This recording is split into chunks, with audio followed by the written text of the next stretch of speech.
For every loved contestant on the Mr. Beast games, there is also one who is equally hated. Let's start with contestant 898, the face behind one of the most cold-blooded moments in the Beast games. In the very first episode, 1,000 contestants were divided into groups. Some were placed in columns, others in rows. Contestant 898 landed in a row grouping, meaning he had to rely on the people next to him, on his left and right, to survive the game. The challenge was simple, but cruel. Mr. Beast would slowly raise the amount of a cash bribe. Anyone could hit a button to take the money, but if they did, their entire row would be eliminated. The goal was to get the total player count down to 500. So every time someone accepted the offer, a whole group vanished. Anyone else want 80 grand? I might have to go first.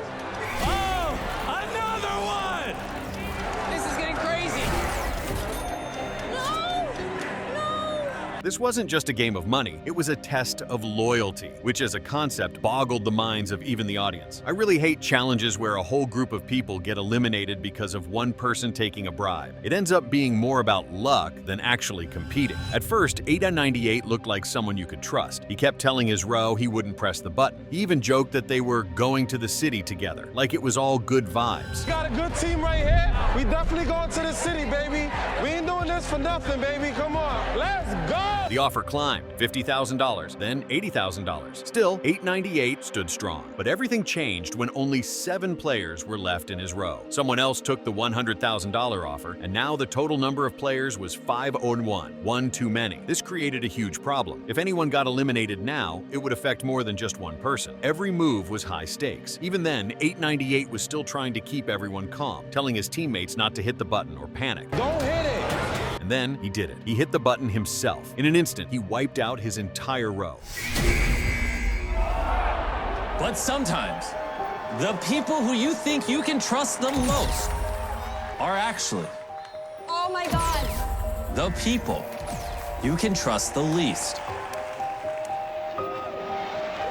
People he had just promised to stand by, gone. Viewers were furious. One said, "You're seeing human selfishness in real life." While 898 took a bribe for $100,000, a fellow player, Harrison Shawn refused to give in after being offered life-changing money. Harrison Shawn, also known as Player 251, became one of the most respected players in the entire Beast games, all because of a selfless act. In Episode 2, the players were split into 4 color-coded teams: yellow, purple, white, and orange. Each team had to choose a captain. After some discussion, the white team picked Harrison as their leader. At first, the rules of the challenge seemed pretty straightforward, but then, as always, Mr. Beast threw in a twist, one that instantly made the air feel heavier. Any one of these captains can press the button in front of them and eliminate their entire team in exchange for that money. Each captain was secretly shown a rising number on a screen, a bribe that would increase over time. If any captain hit the button, they'd instantly eliminate their entire team in exchange for that amount. Your fate is in their hands, but if they press the button, they are not eliminated, just you guys. Wait, they stay in the game and they get the money? No way. This is so crazy. This is insane. As the number kept climbing, $100,000, then $250,000, then $500,000, the pressure mounted. You could see the fear and doubt start to creep into the eyes of every team member. There are literally 4 people currently saying no to $500,000! 500 grand! But Harrison, he barely even looked at the screen. He stood firm, not giving in for a second. Then came Episode 3. The bribe hit $1 million, and still, he didn't press it. All 4 of these captains rejected $1 million so you can stay in! That alone made him a fan favorite, but what happened next sealed it. Later in the same episode, during the Cube Challenge where one contestant had to be eliminated, Harrison volunteered for a sandwich draw, a random luck-based choice to determine who would go. He lost. This moment hit hard for viewers. Harrison had just saved his team from $1 million betrayal, and then got eliminated anyway. The real villains are the 2 that let Harrison handcuff himself out of the game. I can't believe they didn't blast their faces at the end of the episode. Even after sacrificing himself twice, once by resisting the money, and again by putting his fate in chance, Harrison stayed humble. And that's exactly why he became one of the most loved players in Beast Games history. But not everyone played with the same heart. In that very same Cube Challenge, we met the Habibi brothers. Hazim and Kareem, better known as the Habibi brothers, brothers quickly became known as one of the most disliked duos in Beast Games history. In Episode 3, they took part in the solitary cube competition, where groups of 3 had to decide who among them would give up. Only 2 could move forward. Most trios chose to settle this through fair games like rock, paper, scissors, drawing cards, or tossing coins. The Habibi brothers, along with player 225, agreed to play a card game to decide who stays. But once the game began, things took an unexpected turn. Hazim suddenly refused to participate, even though it had been clearly agreed upon before. You're not playing? Draw the card. What the heck, Hazem? Draw the card. He's in here. Draw the card. No. Oh, Hazem. he's backing out. Hazem. Backing out. Do you want to go home? I mean, no one wants to go home, of Nobody. course. So draw the card. I was never part of this conversation. I'll give you guys 10 more seconds. I'm not going to peer pressure. That left only Kareem and player 225 to play it out. Kareem ended up winning, and it looked like just another normal outcome until the truth came out. 3, 2, 1. I told you I'd do it. I told you I'd do it. Later on, Hazim admitted to MrBeast that he and his brother had secretly planned the whole thing. From the beginning, it was rigged. They had intentionally manipulated 225, giving him false hope that it was a fair match. We played, me and my brother were secretly talking to each other the entire time. The internet didn't hold back. Comments flooded in. I literally hate the Habibi brothers. They're the worst, most evil contestants. Despite this, the brothers kept progressing, even making it to episode 6, where Hazim placed second in a mental challenge. The second highest score was 17 correct, was 527. Yes! Let's go! But eventually, karma caught up. Hazim was eliminated during a trivia round, leaving only Kareem in the running for the $5 million. That's when another contestant decided to step up and do what needed to be done. His name? Akira. Akira, also known as Player 539, became one of the most respected figures in Beast Games, not just because of how he played, but why he played. In episode 6, Akira had the chance to choose his opponent for the trivia challenge, and his pick wasn't random. He chose Kareem, the last standing Habibi brother. Okay. So I'm going to have 406 come up to the table. Whoa. After hearing about the brothers' shady tactics in the earlier Cube game, Akira wanted to hold Kareem accountable. This was personal. This was justice. We played, me and my brother were secretly talking to each other the entire time. And basically, she doesn't know about it. Whoa. Whoa. Akira ended up winning the round, knocking Kareem out. But just before he could celebrate, MrBeast added a twist. He offered Akira $50,000 to rerun the challenge and give Kareem one more shot. So, this is a big offer. You can leave, guaranteed move on, he's eliminated, or you can take $50,000 in cash, but you have to run it back for one more question against him. Akira didn't even hesitate. He turned the money down. He wasn't there to get rich quick. He was there to take out someone who didn't play fair. I love Akira. He did the right thing, and doing the right thing paid off. In episode 7, Akira got to pick 3 people for elimination in the train game. Without wasting time, he selected his least favorite players, and in return won a Lamborghini.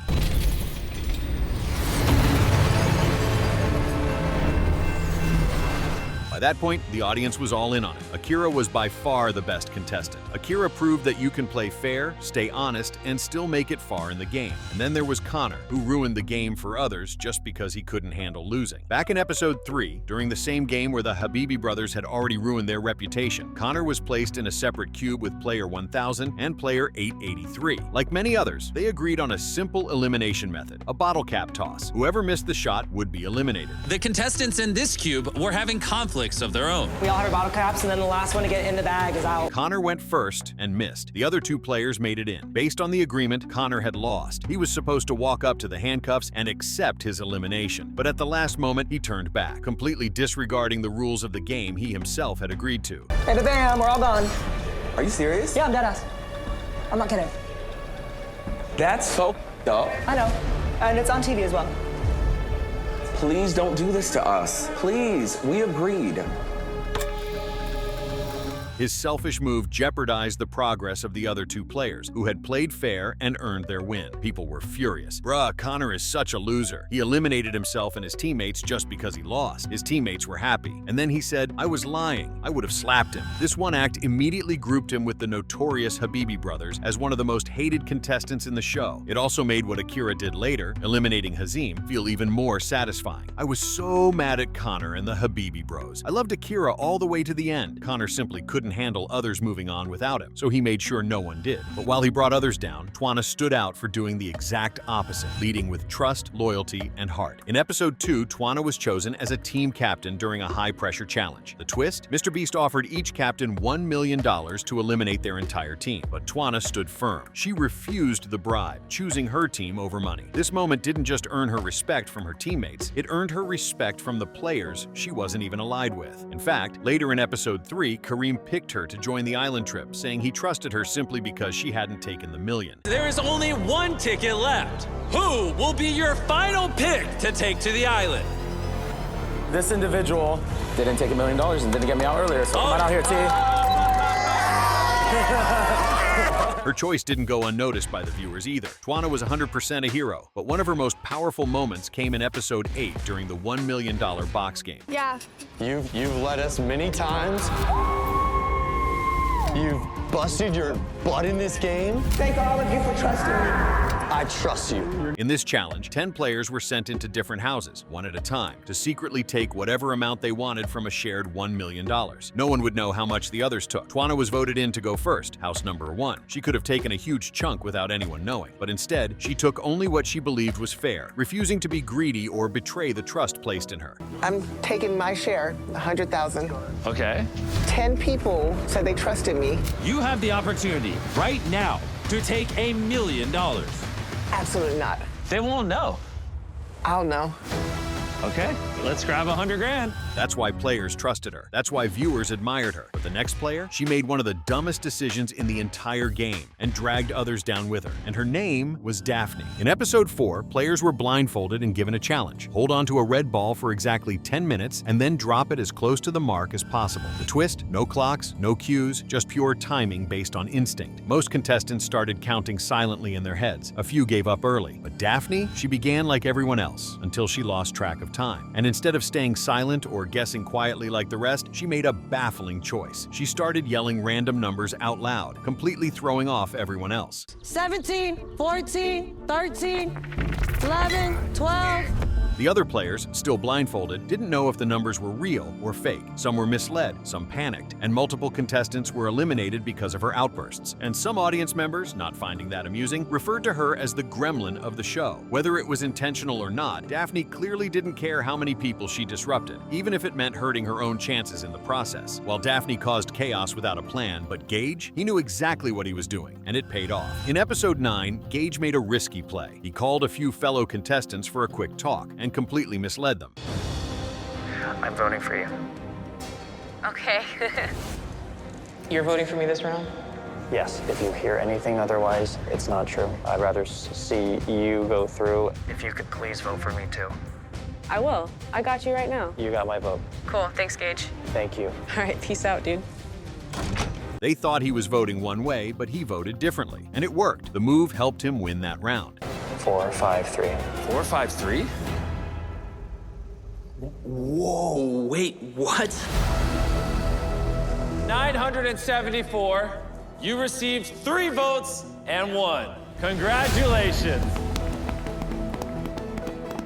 And with one of the most ingenious plots I've seen on this show so far, you are moving on to compete for $5 million!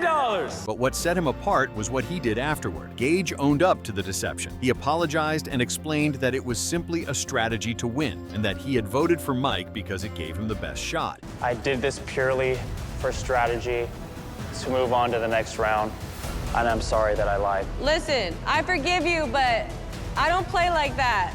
I can respect it. That was tough. That was tough. Fans respected the honesty. Even if the move was sneaky, Gage will always be my favorite. And then came one of the biggest twists in the entire show. Mr. Beast revealed that the grand prize wasn't just $5 million.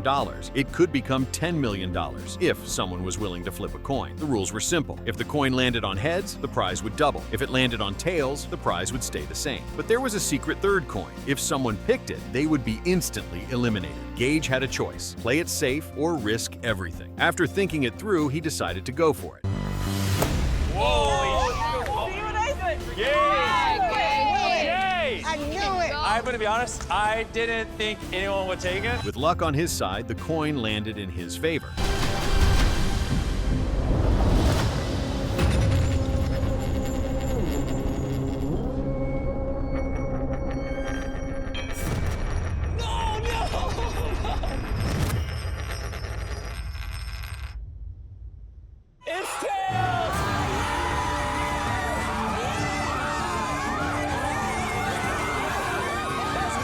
gamble didn't just raise the stakes, it earned him the respect of the audience and the players alike. Gage had the best redemption in Beast games. From deceiving others to betting everything for the group, Gage's story wasn't perfect, but it was one of the most unforgettable.